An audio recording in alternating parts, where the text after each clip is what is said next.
যেদিন আমার ছেলে বিয়ে করে বউ নিয়ে বাড়িতে এসেছে, সেদিন থেকে বৌমা দিন দিন দুর্বল হতে শুরু করে। টেনশনে পড়ে ডাক্তারের কাছে নিয়ে টেস্ট করালে টেস্টের রিপোর্ট ঠিকই ছিল। বুঝতে পারছি না কেন বৌমা দিন দিন দুর্বল হয়ে পড়েছে। আমি বৌমাকে নামকরা তান্ত্রিক বাবার কাছে নিয়ে যেতে লাগলাম। আমার মনে হয়েছিল বৌমার উপর কিছু ভর করেছে অথবা কেউ ক্ষতি করেছে, কিন্তু এতে কোনো ফল পাওয়া গেল না। বৌমার অবস্থার কোনো উন্নতি হচ্ছিল না। কারণ আমার নাম রীতা, আমার একটাই ছেলে, আর আমরা মধ্যবিত্ত পরিবারের। আমি দিন রাত পরিশ্রম করে ছেলেকে পড়াশোনা করিয়েছি। পড়াশোনা শেষ করে ছেলে ব্যবসা শুরু করে, কিন্তু সে শত চেষ্টা করেও কোনো ব্যবসায় বেশি দিন টিকাতে পারেনি। এখন তো আমিও হতাশ হয়ে পড়েছি, আর ছেলে দিন রাত মন খারাপ করে থাকতো। আমি তাকে বুঝিয়ে বললাম, সুজয়, এভাবে সাহস হারাস না, ভগবানের প্রতি বিশ্বাস রাখ, একদিন তিনি অবশ্যই তোর পরিশ্রমের ফল দেবেন। আমার কথা মেনে নিয়ে ছেলে নিরন্তর পরিশ্রম করে যাচ্ছিল। একদিন আমি বোনের বাড়ি যাওয়ার সময় একটা নির্জন জায়গা দিয়ে যাচ্ছিলাম। জায়গাটা এত নির্জন যে কোথাও কেউ চোখে পড়ছিল না। হঠাৎ আমার বুক কেঁপে উঠল, কারণ আমি সেখানে কারো কান্নার আওয়াজ শুনতে পেলাম। এদিক ওদিক তাকিয়ে দেখলাম একটা 18-19 বছর বয়সী মেয়ে হাঁটুর মধ্যে মুখ লুকিয়ে হাউমাউ করে কাঁদছে। মনটা ভয়ে কেঁপে উঠল, কারণ এত নির্জন জায়গা তাকে একা রেখে যেতে মন চাইছে না। আমি তার কাছে গিয়ে বললাম, রাতের এই সময় এত নির্জন জায়গায় তুমি কি করছো? আমার কথায় মেয়েটা মুখ তুলে দেখে, আবার জোরে জোরে কাঁদতে লাগলো। খুব মিষ্টি আর নিষ্পাপ একটা মেয়ে। আমি ওকে শান্ত করানোর চেষ্টা করে ওর এই অবস্থার কারণ জিজ্ঞেস করতে লাগলাম। মেয়েটার উপর আমার খুব করুণা হচ্ছিল, কারণ রাতের এই সময়ে এমন নির্জন জায়গা একা বসে থাকা বিপজ্জনক। আমি তাকে তার বাড়ির লোকের কথা জিজ্ঞেস করলে সে কাঁদতে কাঁদতে বলল, আমার নাম সীমা, আর আমার বাড়ি দূরের একটা গ্রামে। বাবা মা আমাকে বাড়ি থেকে বের করে দিয়েছেন। আমি হতবাক হয়ে জিজ্ঞেস করলাম, বাবা মা তোমাকে বাড়ি থেকে বের করে দিল কেন? আমার কথা শুনে সে আরো কাঁদতে লাগলো এবং বলল, বাবা মা একজন বৃদ্ধের সাথে আমার বিয়ে দিতে চান। বাবা সেই বৃদ্ধের কাছ থেকে ঋণ নিয়েছিলেন, যার বিনিময়ে তিনি আমাকে তার হাতে তুলে দিতে চান। আমি বাবা মায়ের পা ধরে বলেছিলাম যে আমাকে এই নরকে ফেলে দিও না, আমি কখনো খুশি হতে পারবো না। এর থেকে ভালো হয় তোমরা আমাকে মেরে ফেলো। কিন্তু তারা আমার কোনো কথাই শোনেননি। আমার চোখের জল দেখেও তাদের করুণা হয়নি। আমি যখন তাদের কথা না শুনে সেই বুড়োকে কোনো মতেই বিয়ে করব না বললাম, তখন তারা আমাকে বাড়ি থেকে বের করে দেন। মেয়েটি নিজের উপর অত্যাচার এবং দুঃখের কথা আমাকে শোনাচ্ছিল আর হিসকি তুলে তুলে কাঁদছিল। আমি তাকে বুকে জড়িয়ে ধরে সান্ত্বনা দিয়ে বললাম, মা, ভগবান তোমার বাবা মাকে শুভ বুদ্ধি দিক। আমার সাথে চলো, আমি তোমার বাবা মায়ের কাছে গিয়ে তাদেরকে বোঝাবো। সবসময় মানুষের এরকম যায় না, তাই নিজের মেয়েকে বলি না দিয়ে অন্য কোনো উপায় খুঁজে বের করুন। আর যুবতী মেয়েকে এভাবে ঘর থেকে বের করে দেওয়া কোনো সমাধান না, বরং বিপদকে নিমন্ত্রণ জানানো। অনেক রাত হয়ে গেছে, তাই সেই সময়ে আমি ওকে ওর বাড়িতে নিয়ে যেতে পারলাম না। সীমার হাত ধরে ওকে আমার বোনের বাড়িতে নিয়ে এলাম। বোন ওর কথা জিজ্ঞেস করলে আমি সীমার সব কথা খুলে বললাম। আমার বোন মেয়েটির দিকে করুণার চোখে তাকিয়ে বলল, আমি বিশ্বাস করতে পারছি না যে আজকের দিনেও পৃথিবীতে এমন মা বাবা আছে যারা তাদের যুবতী মেয়েকে রাতের বেলা বাড়ি থেকে বের করে দেয়। তারা নিজের সম্মানের কথাও চিন্তা করে না। আমরা সারা রাত বোনের বাড়িতে কাটালাম। পরের দিন সকালে আমি তাকে তার দেওয়া ঠিকানায় নিয়ে দরজা নক করলাম। দরজাটা একটা যুবক ছেলে খুললো। সীমা তাকে দেখা মাত্রই আমার পিছনে লুকিয়ে পড়লো। আমি সীমাকে জিজ্ঞেস করলাম, এই ছেলেটা কি তোমার ভাই? সীমা মাথা নেড়ে বলল, আমি একে চিনি না। এরপর সীমা ছেলেটির দিকে এগিয়ে গিয়ে তার বাবা মায়ের কথা জিজ্ঞেস করলো।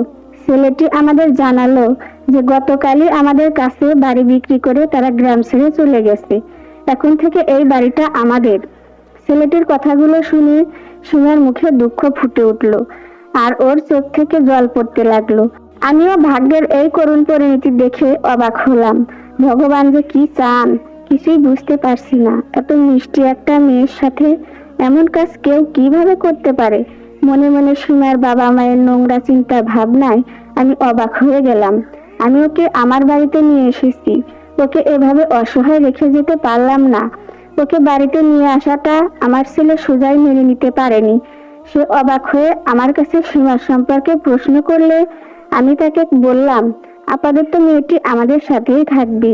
আমার মুখ থেকে একথা শুনে রাগ প্রকাশ করে ও নিজের ঘরে চলে গেল। আমাদের বাড়ি খুব একটা বড় না। আমি সীমাকে আমার রুমে বসিয়ে সুজয়ের রুমে গিয়ে দেখলাম সুজয় তার জিনিসপত্র রাগে উল্টো পাল্টা করছে। আমি মনে মনে দীর্ঘশ্বাস ফেললাম। আমি জানতাম সুজয় মেয়েদের পছন্দ করে না। সে সবসময় মেয়েদের থেকে দূরে থাকে। সুজয়ের কাছে বসে তাকে বোঝাতে শুরু করি যে বাবা তুই এমন করিস কেন। আমার কথা শুনে সুজয় বলল, মা, কে এই মেয়ে, আর কেন তুমি ওকে বাড়িতে নিয়ে এলে? আমি ওর কথা শুনে বললাম, বাবা, ও একটা নিঃস্ব আর অসহায় মেয়ে। ওর মা বাবা নেই, তাই ওকে এখানে নিয়ে এসেছি। আমার কথা শুনে সুজয় উঠে চলে যেতে চাইলো। আমি ওর হাতটা ধরলাম। ও বলল, মা, তুমি খুব সরল। এই পৃথিবীতে কত রকম প্রতারক আছে, তুমি কি তা জানো? এই মেয়েটাও যদি প্রতারক হয় তখন আমরা কোথায় যাব, কি করব? আমাদের অবস্থা এমনিতেই খারাপ। সংসার চালাতে কত পরিশ্রম করতে হয়। এই অবস্থায় মাথায় একটা নতুন সমস্যা নিয়ে এলে আমি নতুন করে কোনো সমস্যায় পড়তে চাই না। আমি তাকে বুঝিয়ে বললাম, বাবা, এই মেয়েটা খুব নিষ্পাপ। চেহারা দেখে তাকে মোটেও প্রতারকের মতো মনে হয় না। আর কিছু খারাপ হলে তখন দেখা যাবে। ভগবান আমাদের সাথে আছেন। ছেলে তখনও রাজি হচ্ছিল না। তারপরে আমি তাকে আমার মাথার দিব্যি দিলে সে সীমাকে বাড়ি থাকতে দিতে রাজি হলো। এখন আমি কিছুটা স্বস্তি পেলাম। অন্তত সীমার একটা ব্যবস্থা হলো। যদিও অসহায় হয়ে রাস্তায় রাস্তায় ঘুরে বেড়াতো, তাহলে ওর জন্য সেটা মোটেও ভালো হতো না।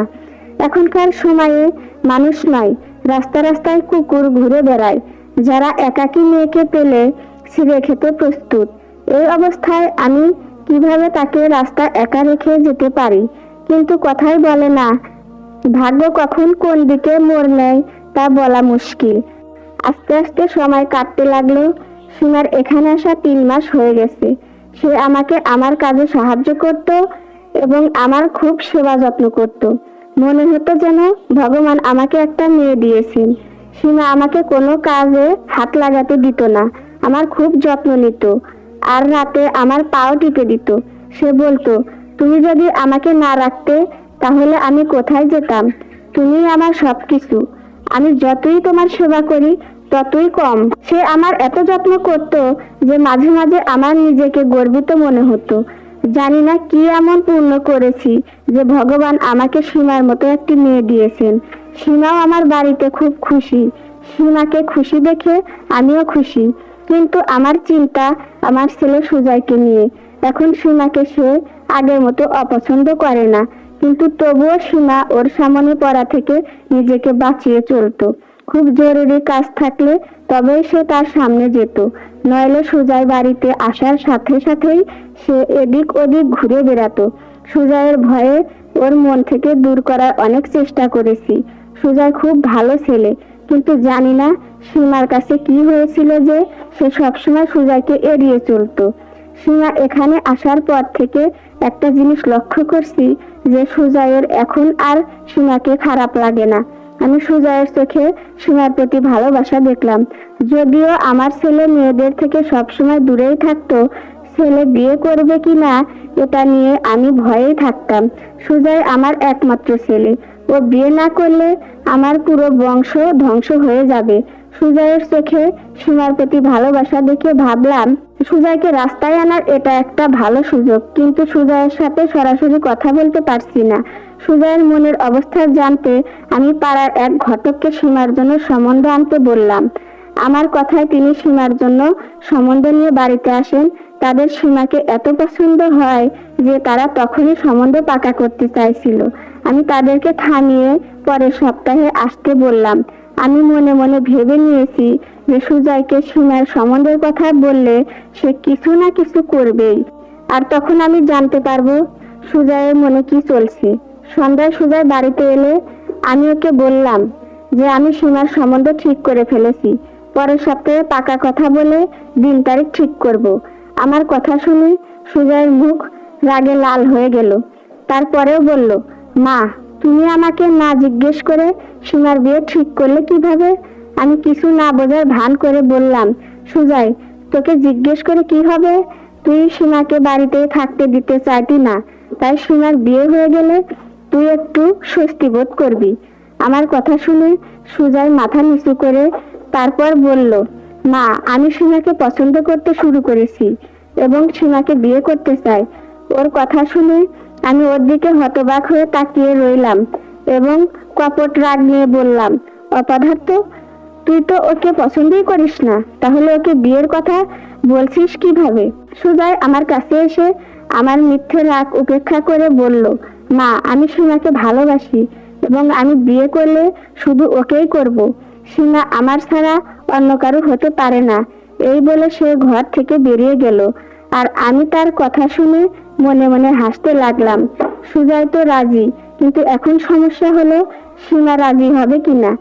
আমি জানি সীমা আমার কথা ফেলতে পারবে না, কিন্তু আমি এটাও জানি যে সীমা প্রথম থেকে সুজয়কে ভয় পায়, তাই হয়তো ওর সাথে সারা জীবন কাটানোর কথা ভাবতে পারবে না। সকালে স্নান করে ফ্রেশ হওয়ার পরে আমি সীমাকে কাছে বসে বোঝাতে শুরু করলাম যে, সীমা, তুই কি আমাকে ভালোবাসিস? আমার কথা শুনে ওর চোখে জল ভরে উঠল। তুমি আমার কাছে ভগবান, আর তুমি এ কথা বলছো কেন? আমি সীমার হাত ধরে আমার হাত নিয়ে বললাম, সীমা, তুই কি আমার ছেলে সুজয়কে বিয়ে করতে পারবি? আমার কথা শুনে সীমা হতভম্ব হয়ে আমার মুখের দিকে তাকালো। মনে হলো যেন সে বৈদ্যুতিক শক খেয়েছে। সে দ্রুত নাতে মাথা নাড়াতে লাগলো। আমি তাকে বুঝিয়ে বললাম যে সুজয় খারাপ না, মেয়েদের প্রতি তার ঘৃণার পেছনে একটা বড় কারণ আছে, আর সেটা হলো তার পিসি। ওর পিসির খারাপ কাজের জন্যই সুজয় সমস্ত মেয়েদের ঘৃণা করে। ওর পিসি একটা খুব বড় কেলেঙ্কারি করেছিল, যার কারণে ওর পিসির সাথে এই পরিবারের সমস্ত সম্পর্ক শেষ হয়ে যায়। ঠিক এই কারণে সুজয় মেয়েদের পছন্দ করে না, তাদের থেকে দূরে থাকে। আমার কথায় সীমার মন কিছুটা শান্ত হয়, কিন্তু তবুও সীমা ভয়ে ভয়ে ছিল। সীমাকে আমি কথা দিলাম যে আমি তোর প্রতি কখনো কোনো অন্যায় হতে দেব না। আমার ছেলে আর আগের মতো নেই। এখন তুই নিজেই বুঝতে পেরেছিস যে সুজয় অনেক বদলে গেছে, আর সে তোকে ভালোবাসতে শুরু করেছে। আমার কথাগুলো তার মনের ভয়কে দূর করে দিল। সে বলল, আমি কিভাবে তোমাকে না বলতে পারি? তুমি আমার কাছে ভগবানের মতো। মা বাবা আমাকে ছেড়ে গেলেও তুমি আমাকে স্থান দিয়েছিলে। সীমার কথা শুনে আমি খুব খুশি যে ভগবান আমাকে খুব ভালো পুত্রবধূ এবং মেয়ে উভয় দিয়েছেন। আমি সুজয় আর সীমার বিয়ে ঠিক করে দিলাম। তারপর সীমা আর সুজয়ের বিয়ের দিন এসে গেল।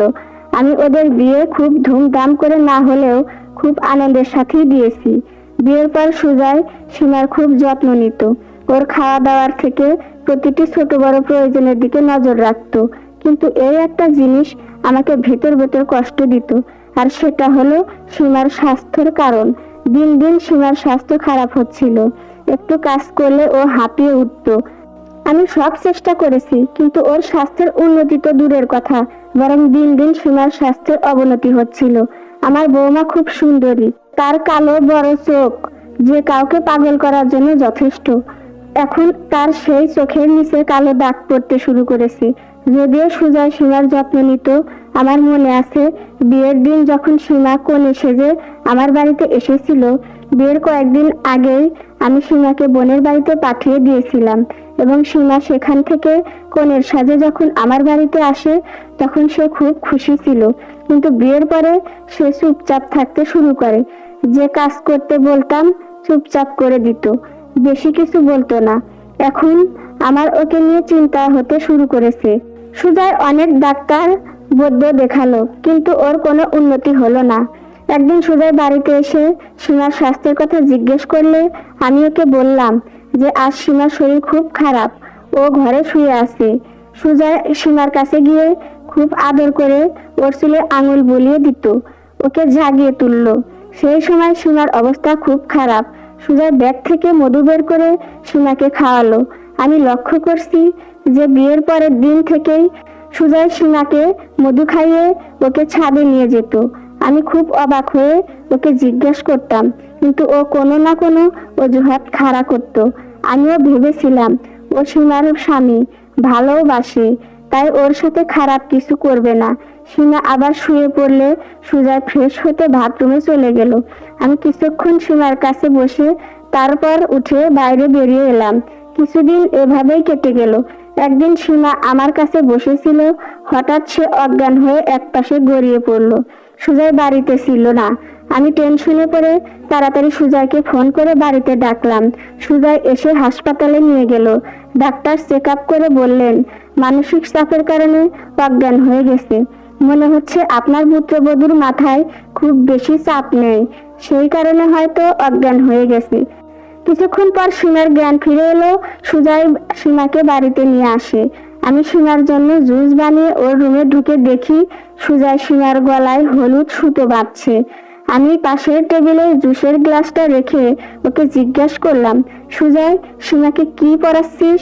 ও বলল, মা, সীমা দিন দিন অসুস্থ আর দুর্বল হয়ে যাচ্ছে, তাই আমি খুব বড় এক সাধু বাবার কাছ থেকে সুতাটি নিয়ে এসেছি।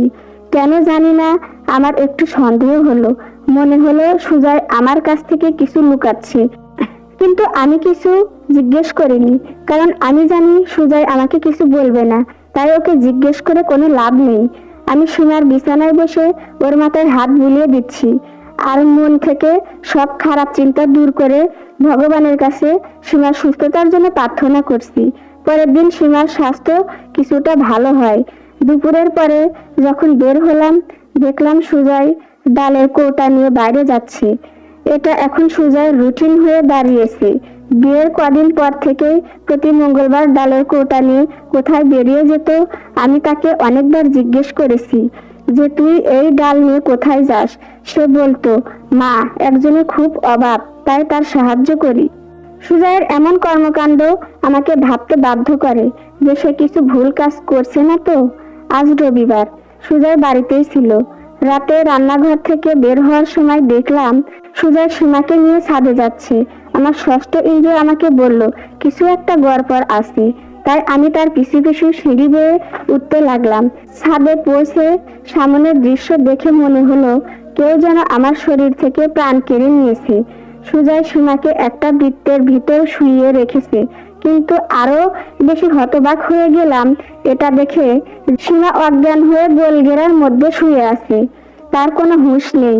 সুজয় না জানি ওর কপালে কি কি লেপে রেখেছে, আর ওর সামনে বসে কিছু একটা বিড়বিড় করছে। সুজয় মনে মনে কিছু পরে সীমার দিকে ফু দিল, আর ফু দেওয়ার সাথে সাথে সীমার সারা শরীর কাঁপতে লাগলো।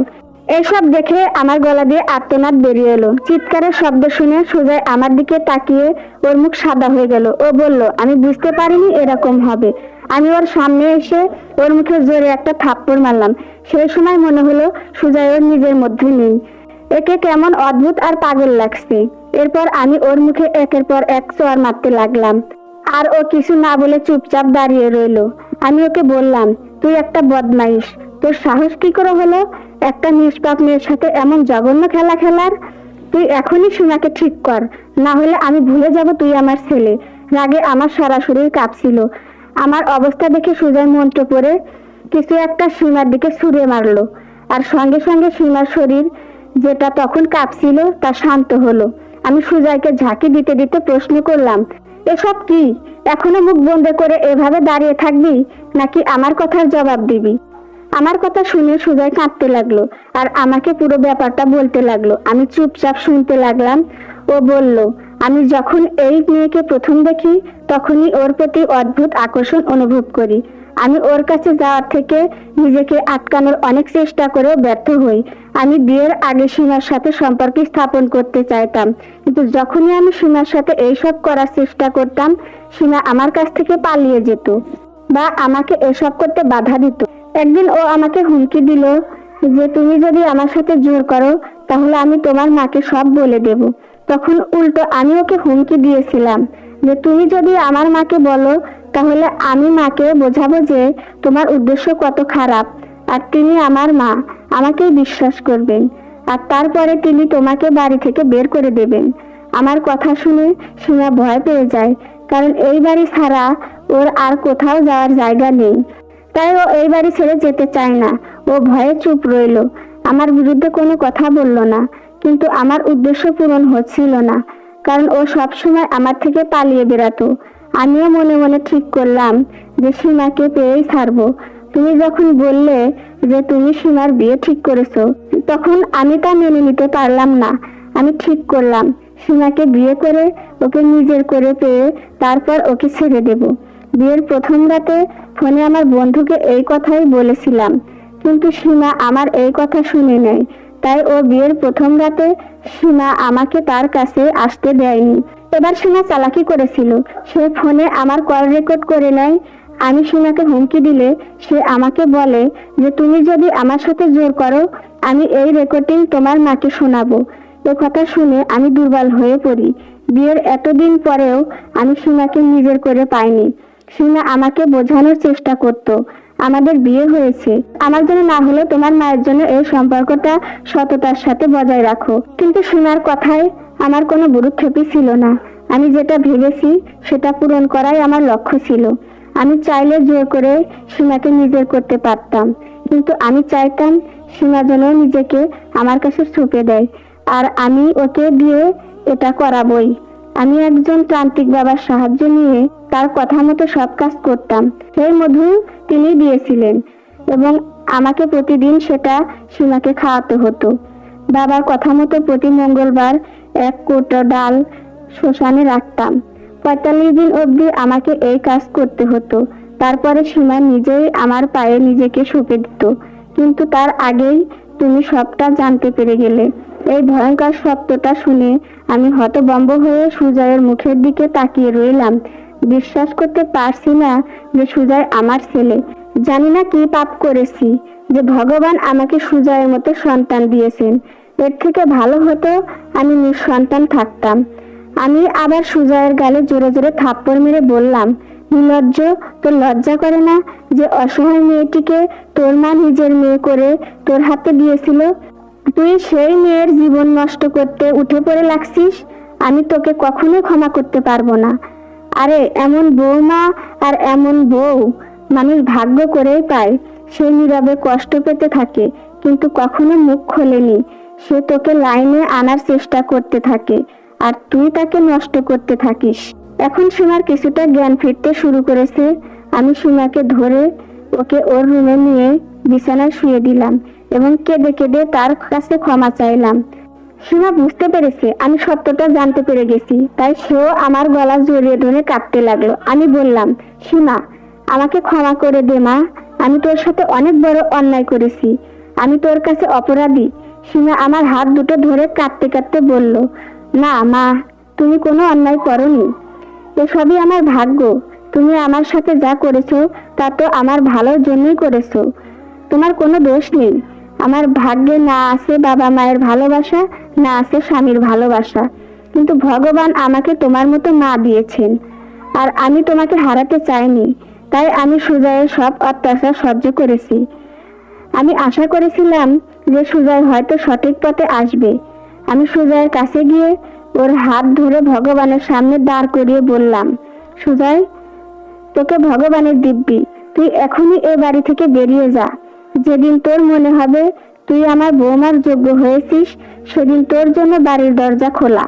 কিন্তু ভগবানের নামে শপথ করে বলছি, তুই যদি এই বাড়িতে খারাপ চিন্তা নিয়ে আসিস, তাহলে যেন তোর উপর ভগবানের অভিশাপ নেমে আসে। নিজেকে সীমার যোগ্য তৈরি না করা পর্যন্ত এই বাড়িতে পা দিবি না। সুজয় মাথা নিচু করে বাড়ি থেকে বের হয়ে গেছে। এখন আমি আর আমার মেয়ে সীমা, আমরা মা মেয়ে এই বাড়িতে আছি। সীমা এখন একটা চাকরি জোগাড় করে নিয়েছে। ধীরে ধীরে তার শরীর ভালো হতে শুরু করেছে। আমরা দুজনেই একে অপরের সাথে খুব খুশি। মাঝে মাঝে ভাবি সুজয় ফিরে আসবে। হৃদয়ের কোনো এক কোণ থেকে আওয়াজ আসে, সে আমারই ছেলে এবং আমার লালন পালন এতটাও খারাপ না যে সুজয়কে সঠিক পথে আনতে পারবে না। একদিন না একদিন সুজয় অবশ্যই ফিরে আসবে এবং আমার সীমার জীবন সুখে ভরে উঠবে। আমি ভগবানের উপর পূর্ণ বিশ্বাস রেখে সেই দিনের অপেক্ষায় বসে আছি, যেদিন সুজয় একজন ভালো স্বামী এবং ভালো ছেলে হয়ে এ বাড়িতে প্রবেশ করবে। বন্ধুরা, আমাদের এই গল্পটি যদি ভালো লেগে থাকে, লাইক, কমেন্ট, শেয়ার ও সাবস্ক্রাইব করে আমাদের পাশেই থাকবেন। ধন্যবাদ সবাইকে। ভালো থাকবেন।